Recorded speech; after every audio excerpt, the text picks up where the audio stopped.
So guys, ito dapat nating saluduhan to.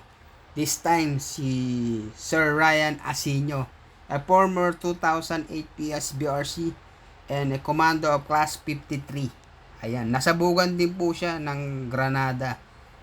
Ayan, nawala man ang paningin niya pero nagsilbi sa bayan. Kaya big shout out, dapat tong bigyan ng parangal o maagang pamasko. Po ang iyong Brother Blind, Ryan Asunyo, former PNP SAP Troopers, class 2008-01, with PNP badge number 191165 at Commando Class 53. Isa na po akong wounded in action sa isang ambush incident at ako po ay totally blind na. At sa literary sense po, nawala po yung aking paningin. Pero hindi po ito totally nawala dahil ang aking mga mata po ay inalay ko na po ito sa ating inang bayan. Tama po yung sinabi ni Sir Jerome na hindi po nawala ang aming mga mata bagkus binigay na namin ito sa ating mahal na bayan just to protect and maintain and peace and order and protect and to serve our countrymen.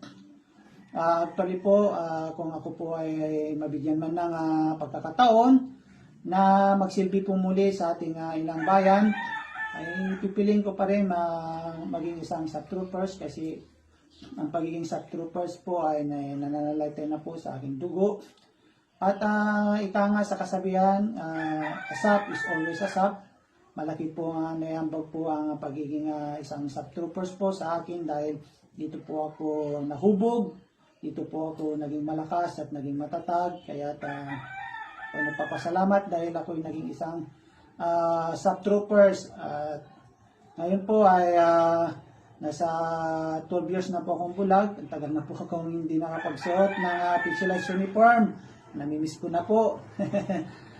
At ngayon po kasalukuyan po akong nagbabalat ngayon ng ating aming pili nuts. Ito po yung aming napulot na naipon sa mga ilang linggo po. Lulutuin na naman po namin para magkaroon na naman po ng kahit malit lang po na income si Brother Blind. Kasi alam niyo po, si Brother Blind po ay may pamilya, may mga anak po na binubuhay. Bilang isang ama po ay tungkulin ko po silang buhayin at paglingkuran.